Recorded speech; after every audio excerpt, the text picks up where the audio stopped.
Bon, le mois de janvier s'achève et je ne sais pas combien de défis tu as réussi à relever, mais bon, quoi qu'il en soit, tu peux commencer ou recommencer, faire ou refaire n'importe quel défi à n'importe quel moment de l'année. On s'en fait un dernier ? Oui ou non ? Motivé ou pas motivé ? Allez, on y va. J'ai bien sûr longuement réfléchi sur quel défi je pouvais te lancer pour terminer ce mois du challenge. J'ai même fait un sondage sur Instagram avec beaucoup de réponses. D'ailleurs, merci à tous ceux qui ont participé. Et c'est dimanche que j'ai eu la révélation. J'ai vu la lumière. Des anges sont apparus. Et là... Ok, j'arrête mon délire. Bref, voici le dernier challenge, le Fasting Challenge. Certains diront, mais pourquoi encore de l'anglais ? Ben, ça sonne bien déjà, et puis ça fait moins peur de prime abord puisque tu ne sais probablement pas ce que ça veut dire. Unless you are bilingual, of course, and Shakespeare's language has no secrets for you. Ou si tu t'intéresses à la nutrition, la musculation, la remise en forme, tu en as certainement déjà entendu parler.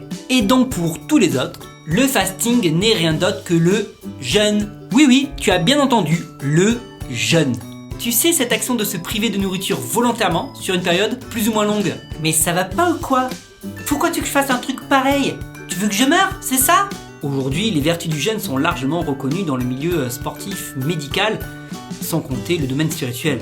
Bah alors là, j'aimerais bien les connaître, parce que pour réussir à me convaincre de faire un tel challenge, faut y aller. Alors, ce qu'on retrouve sur la plupart des sites vantant les mérites du jeûne, tu as purification et renouvellement de ta peau, mise au repos de ton système digestif qui va favoriser le renouvellement de ta flore intestinale, perte de poids évidemment, mais vraiment efficace à partir de 48 heures de jeûne, lutte contre les maladies cardiovasculaires, sérénité et apaisement, processus de détoxification de l'organisme de manière générale, guérison de diverses maladies, et certains disent même que tu pourrais vivre plus longtemps. Je te mets quelques liens dans la description juste en dessous si tu veux en savoir plus. Bon, on va dire que tout ça c'est du bonus, car en réalité l'intérêt de jeûner en tant que chrétien est avant tout spirituel. C'est pour ça qu'il est important de comprendre quel est l'esprit du jeûne, pourquoi le faire, quel est le concept. L'idée première est de passer plus de temps avec Dieu, de chercher Dieu, chercher sa face, connaître sa volonté pour ma vie, ma famille, mon église, des projets. Bref, le temps que tu vas prendre habituellement pour manger, tu vas le prendre pour prier, méditer la parole de Dieu, écouter des enseignements, passer du temps dans la louange. Au lieu de nourrir ta chair, tu vas nourrir ton âme et ton esprit.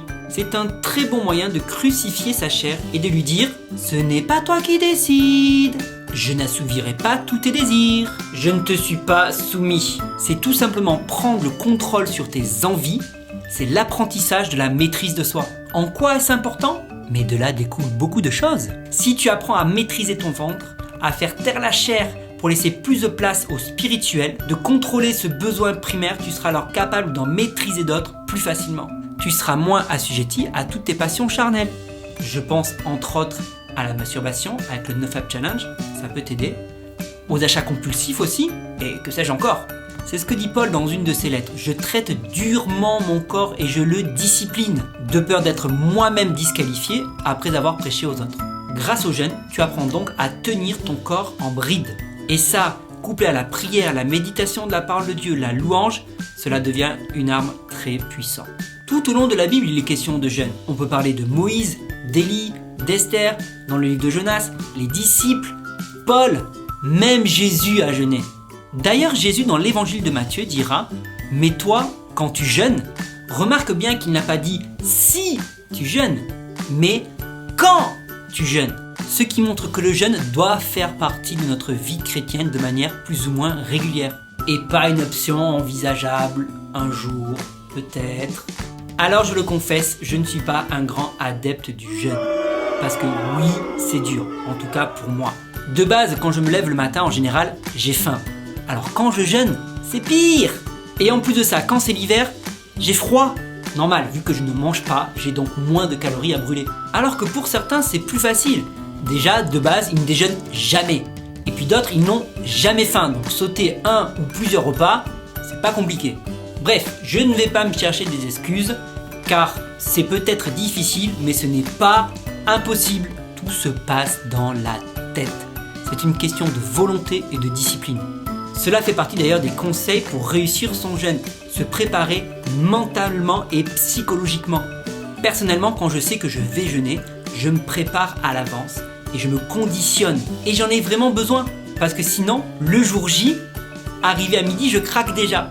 Ok, si tu débutes, que tu ne l'as jamais fait et que tu veux le faire, et que tu appréhendes un peu parce que, comme moi, tu as faim, je te conseille de commencer par un repas, juste pour te prouver que tu peux y arriver et que tu vas pas en mourir.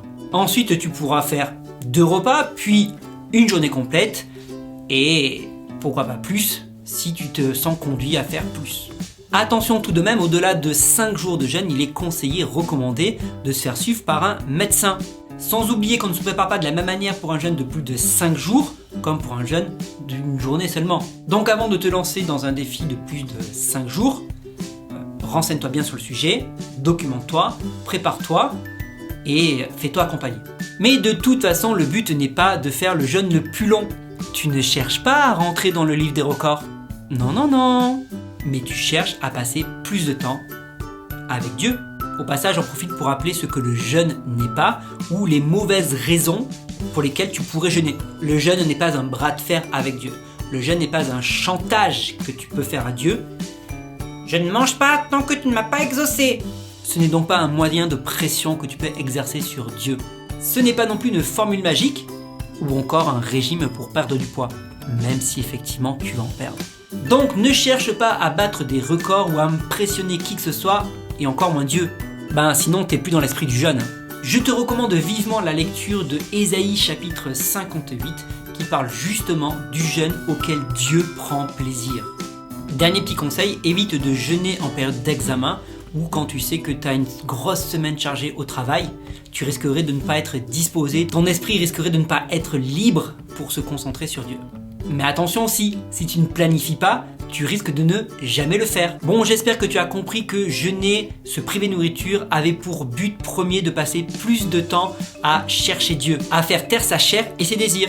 Du coup, en période de jeûne, tu peux aussi faire un jeûne de télé, de réseaux sociaux, voire même de téléphone. Puisque l'objectif est d'être focalisé sur Dieu, autant couper tout ce qui pourrait te distraire. Il y aurait tellement encore à dire sur cette pratique, ses différentes formes, comme le jeûne d'Esther, le jeûne de Daniel dont je n'ai pas parlé dans cette vidéo. Mais en faisant des recherches sur le sujet, je suis sûr que tu trouveras plein de ressources. Je te mets quand même quelques liens dans la description. Mon objectif est de te lancer ce défi parce que Dieu sait combien cela te sera bénéfique et te dire également que personne n'est jamais mort d'avoir jeûné une journée ou 2. Évidemment, il y a quelques contre-indications pour les personnes suivantes, les femmes enceintes, les enfants, les personnes affaiblies, très maigres ou de faible constitution, les personnes souffrant de diabète, de maladie rénale ou de tuberculose, les personnes qui suivent un traitement médical lourd et qui ne seraient pas suivies dans le cadre de leur jeûne. Mais en dehors de ça, tout le monde peut jeûner.